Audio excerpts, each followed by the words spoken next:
I like you must have a business card. Well, yes, I do. Thank you. You do? At 13, you have your own business card. OK, that's a nice start. I'll get in touch with you later. Sure. What do you do? Well, mainly, I like to call myself a software and cognitive developer because I love developing with cognitive computing and artificial intelligence. I'm an algorithmist. I love working with, designing, and implementing algorithms. I'm a keynote and TEDx speaker. I'm an author. I've written a book, and I'm working on another one about IBM Watson. And, of course, I'm also an IBM champion for cloud and honorary IBM cloud advisor. Oh, where did Hang I on go a second. wrong? Someone just get me a flannel countdown. Do you go to school? Well, I'm currently homeschooled in grade 8, going to grade 9 now. Wow. OK, so you're bright. Artificial intelligence, it's taking over the world. Is that fair to say? Well, you see, that's actually one thing that I believe a lot of people have, this sort of misconception that artificial intelligence is this technology that was made to replace humans at really everything we do, whether it be, our jobs or whatever we do at home every day. But really what I believe is that artificial intelligence was developed and is continuing to be developed for the sole purpose of really augmenting our life and amplifying our skills or capabilities and what we can do every day. But what about when the computers actually learn that they're better than us? Well, you see, that's sort of called a singularity of artificial intelligence, at which point artificial intelligence has surpassed human intelligence to the point that we cannot control it.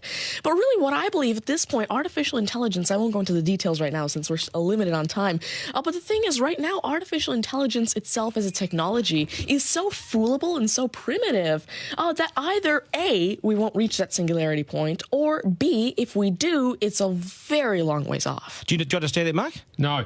I couldn't. I wanted to take notes for the exam at the end of it. You lost them in the first sentence. Could I perhaps offer you a golf ball?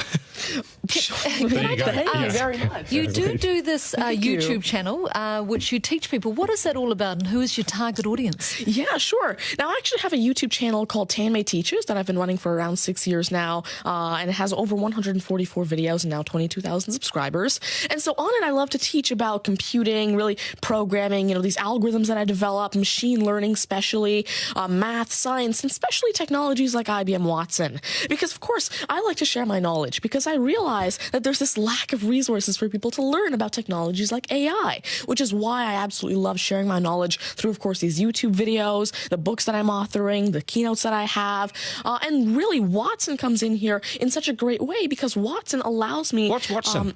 Sure. Well, Mark thinks he's a golfer, but what is Watson? Now, IBM Watson is essentially a cognitive system that allows developers to incorporate cognitive and machine learning into their applications without having to code in the actual intelligence. And what this means is that, of course, right now, really one of the main reasons developers aren't incorporating more machine learning into their apps is because it's so hard to do. It's really difficult to incorporate intelligence because... Has the I wanted to take this somewhere else, this interview. Has the Homeschooling Association of the World got hold of you as the front person? Well, there is actually a Homeschooling Legal Defense Association, I believe, HSLDA, in Canada, and I actually had a keynote for them last year in Niagara Falls. You're the poster boy for homeschooling, aren't you? Well, I did have a keynote for them, and I talked a lot about the advantages of homeschooling and why it's great for kids who want to go into different and really targeted subjects. Okay, I want to get right down to business now. When did you realise you were bright and smart, and smarter than most? Well, I originally started coding when I was 5 with simple languages like Fox Pro and Batch. But eventually, at 9 years old, I had my very first iOS app accepted into the Apple App Store called T-Tables. But did your mum and dad do something to you between 0 and 5 that plug you into the wall? What did they do to you at 5? At 5, you were coding. Are you smarter than your mum and dad, by the way? Already? Well, I have. My dad used to work as a computer programmer, but he used to work with simple regular programming languages like Fox Pro, Batch, a little bit of C, etc. But you see, now I'm really interested in artificial intelligence and how it can actually be implemented on all these different platforms. You'd be a nightmare to teach. You'd be an absolute nightmare to teach, wouldn't you? Because you'll be smarter than the lecturers, and you would I never want to get in an argument with you, ever. But I would like to see you on a quiz show because I think you would nail that. Well, you see, there is one thing that I've been working on, and it's essentially an app called Ask Tanmay, an NLQA system.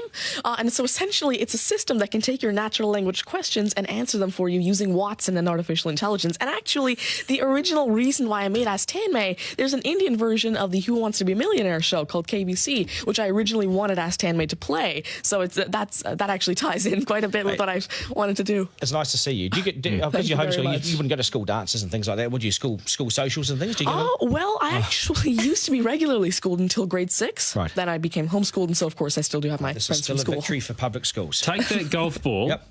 and bring it back to me when you've actually worked out a way in which it'll always go straight. Because I think you could do it.